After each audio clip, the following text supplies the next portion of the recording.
John Maynard Keynes was a great inspiration to the economics profession because at a critical time, which was the 1930s, when with the onset of the stock market crash and the Great Depression, he saw very little correspondence between orthodox theory and the challenges that society faced. What Keynes did as a leader and as a very strong and independent mind was step forward with a different vision in his book, The General Theory of Employment, Interest, and Money, and try to recreate how we perceived what was happening in the economy and what society, meaning policymakers, could do about it. Keynes was very, very courageous, and at some level, his tactic was to be controversial. He really wrote with great vitriol and great color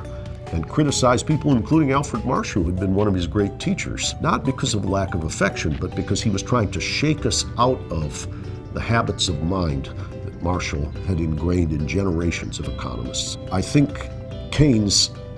was the biggest break from prevailing ideology and tradition, and it came at the time of tremendous dysfunction and crisis.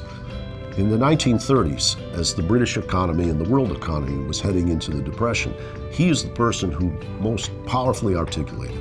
that the correspondence between orthodox theory and the challenges that society faced was hugely divergent.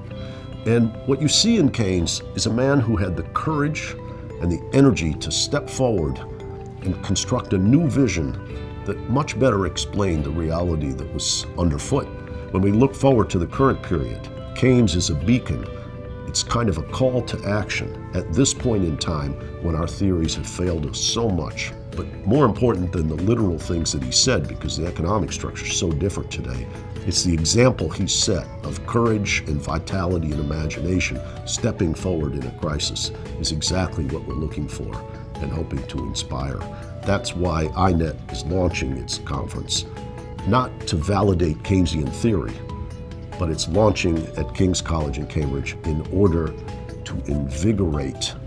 everyone as a call to action that we again, in this dysfunctional period, need to reinvent our perceptions of the economy.